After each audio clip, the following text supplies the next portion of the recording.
Bienvenidos al cuarto episodio de este podcast. En esta ocasión nos acompaña Alicia Díez, desde España. Alicia es licenciada en Pedagogía por la Universidad de Navarra, diplomada en Magisterio de Educación Primaria en la especialidad de Inglés por la Universidad de La Rioja. Además, Alicia es coordinadora de la reconocida página web The Flip Classroom.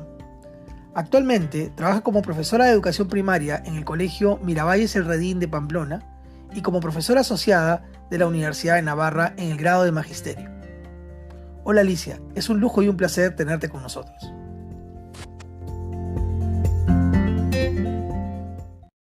Hola, Alberto. Muchísimas gracias por esta invitación a participar en tu superproyecto, que así lo entiendo yo, EdTech, que entiendo que es pues una ayuda para maestros, para profesionales de la educación y realmente, y más en estos momentos, nos viene muy bien esta ayuda porque nos facilita muchísimo pues nuestra labor. Bueno, y como digo, sobre todo ahora mismo que estamos en un momento pues tan delicado y tan distinto y raro. Así que súper contenta de estar con vosotros y muchas gracias, insisto, por esta fantástica oportunidad de conectar con el Perú y con sus docentes. Muchas gracias Alicia por darte un tiempo para participar en este cuarto episodio. El tema a tratar es trabajo de clase y evaluación en educación primaria. Me parece muy interesante que podamos conversar sobre un tema tan urgente, sobre todo en esta particular coyuntura de aprendizaje a distancia o enseñanza remota. Empecemos con una pregunta general. Alicia, estamos habituados a pensar en la evaluación como el reflejo de algo al final de un proceso. ¿Es eso justo? Bueno, pues yo creo efectivamente, Alberto, que tu pregunta da en el clavo. En el sentido de que estamos acostumbrados a pensar en la evaluación como el final de un proceso, cuando realmente la evaluación debe estar presente en el principio, a lo largo de todo el proceso y al final del proceso de aprendizaje. En el principio, pues como evaluación inicial o diagnóstica, para que sepamos dónde tenemos que empezar a ayudar a nuestros estudiantes, a guiarles. La evaluación formativa a lo largo de todo el proceso es lo que nos va a ayudar a que la formación y el aprendizaje de los estudiantes sea mejor, más completa, más a la carta, si quieres, ¿no? Más adecuada y específica. Y por último, pues la evaluación sumativa, que es la final, la que te da datos de si estos aprendizajes que te habías planteado en los objetivos se han logrado o no se han logrado, pues eso, al final de este proceso.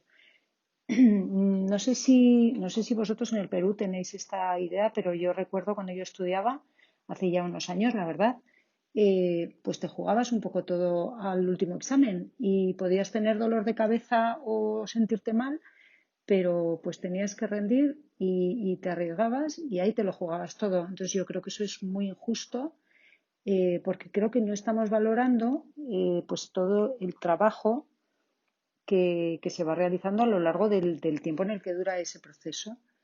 Y es, en mi opinión, quizá hasta más valioso porque ahí vas a tener más datos, datos de más interés de lo que están tus alumnos aprendiendo y cómo lo están aprendiendo, ¿no? Realmente.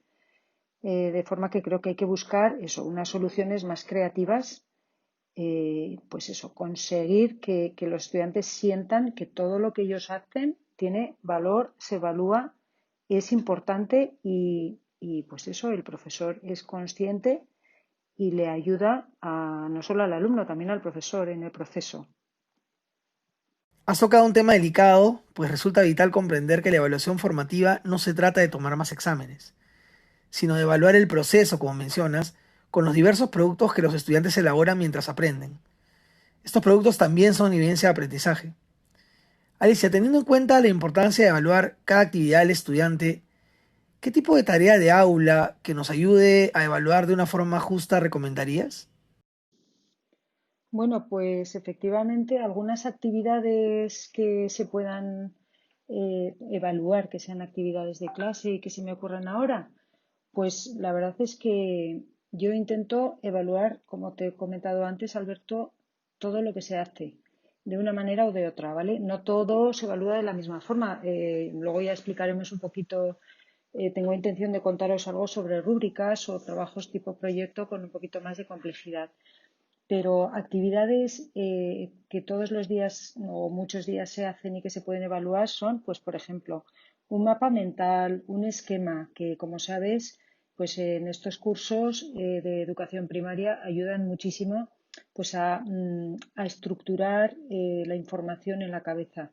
Uno, bueno, pues cuando uno es pequeño un poco tiene eh, o por lo menos esa sensación tenía yo como de que me entraban muchos datos y todos esos datos estaban como inconexos en mi cabeza, no sabía cómo organizarlos. Entonces, precisamente por eso, pues mira, mapas mentales, que para los cuales, pues mira, utilizo, por ejemplo, Mind Maps o Poplet o alguna de estas herramientas para hacer por lo menos un ejemplo que sea muy visual y que ayude pues, a estructurar el material. Y esto lo intento evaluar.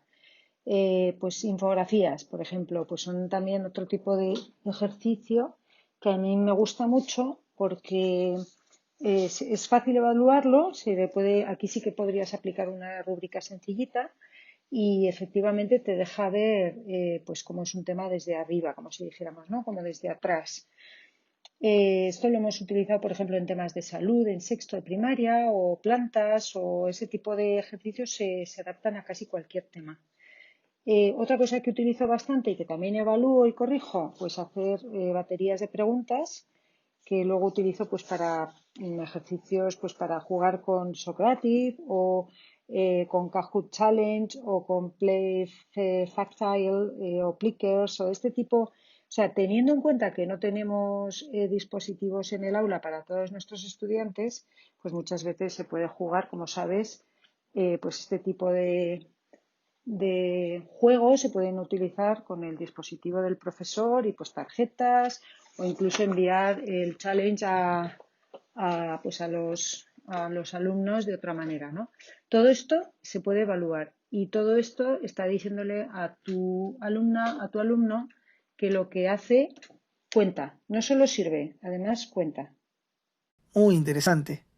La mayoría de las actividades que propones se pueden realizar de forma individual o en grupo, pero ¿se te ocurre alguna otra idea para que los estudiantes creen contenido y lo compartan? Pues la verdad es que sí, que todas esas actividades que he nombrado antes, unas veces las hacemos o las hago de forma individual y otras veces en equipo, en parejas.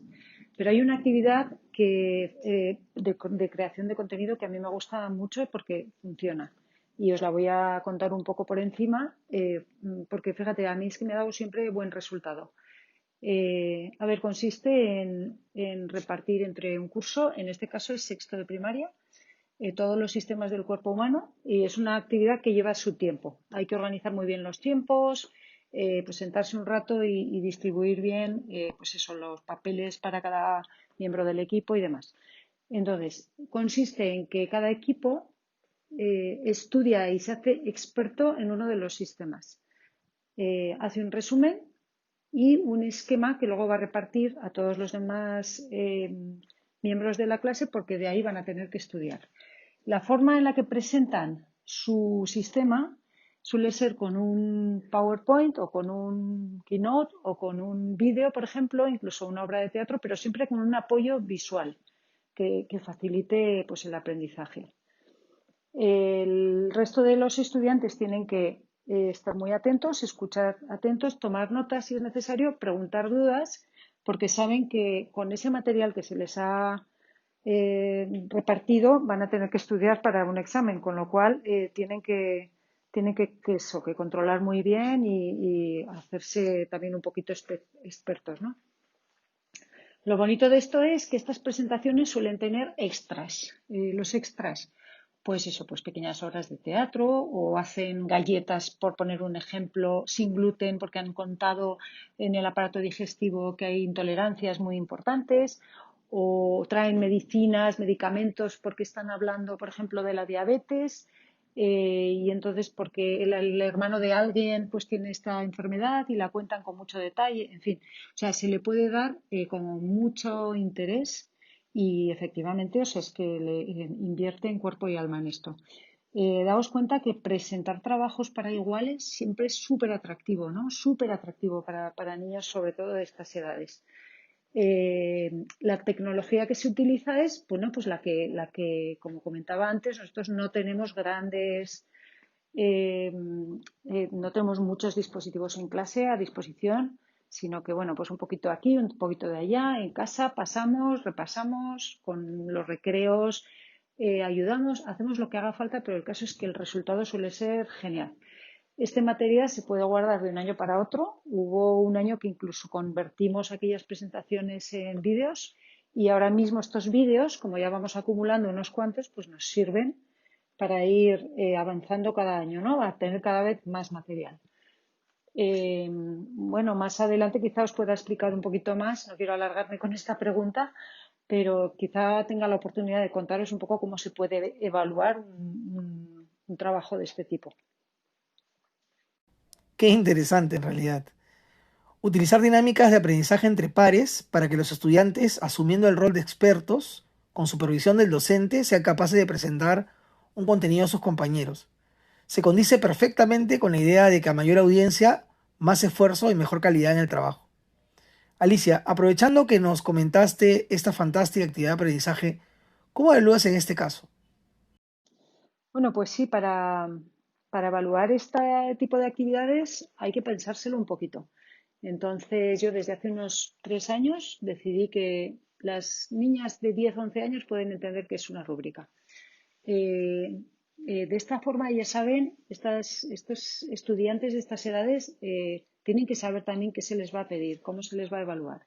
Entonces, al principio del curso explico una rúbrica que va a ser como la rúbrica general para trabajos con cierta complejidad.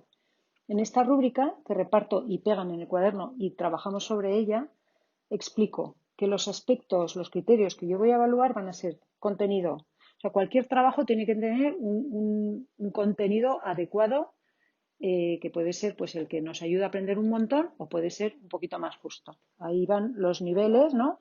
Los descriptores con los niveles para los niveles de logro. El segundo aspecto criterio es la comprensión. No me sirve que presentemos algo que aprendemos de memoria y no comprendemos, sino que tiene que ser capaces de entender y poder contestar a preguntas que les hagan sus pares. La presentación de estos trabajos, pues por poner un ejemplo, pues no me sirve una presentación PowerPoint que se lee únicamente, hay que explicarlo, hay que tener un poquito de espontaneidad a la hora de presentar. Todos los miembros del equipo deben presentar, o sea, son aspectos que van incluidos dentro de este criterio. Yo también creo que es muy importante valorar el trabajo en equipo, no como cada miembro del equipo va a aportar al equipo para hacerlo mejor.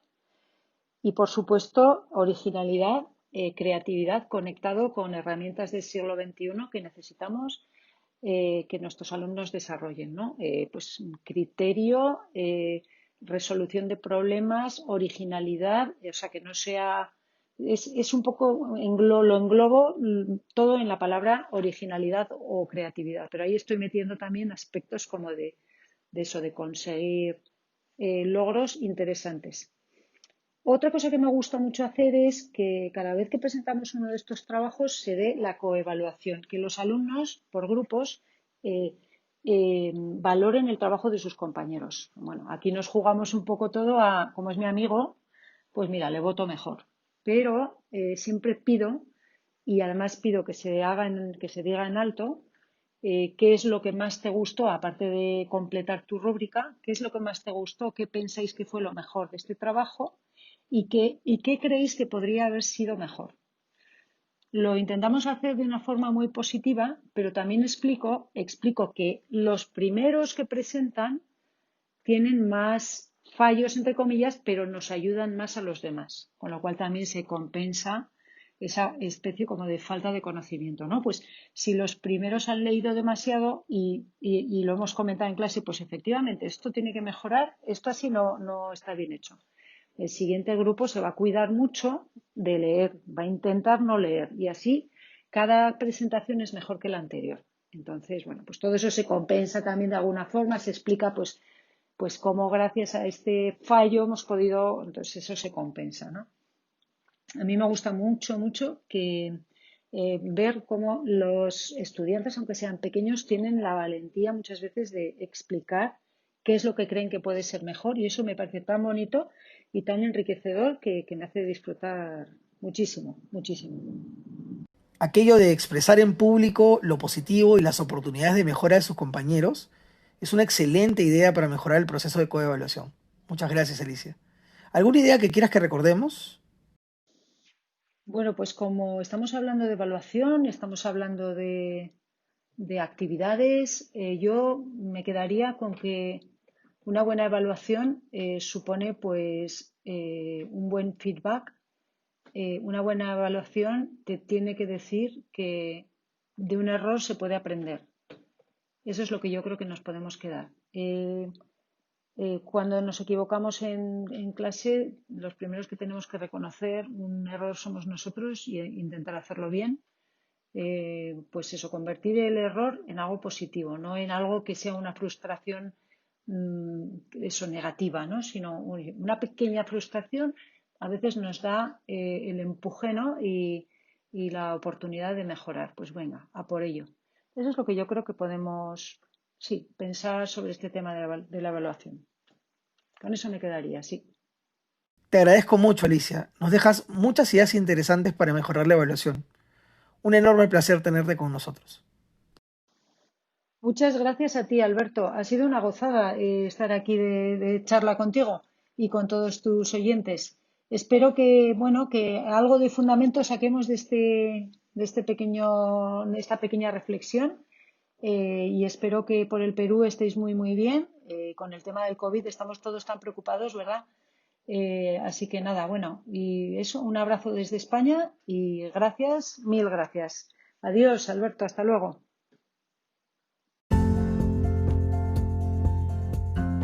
En la entrevista de hoy estuvo con nosotros Alicia Díez, nuestra cuarta invitada de lujo en este podcast. No olvides que puedes seguirnos y descargar los episodios en Anchor, Spotify, Google Podcast, iTunes, entre otras plataformas digitales.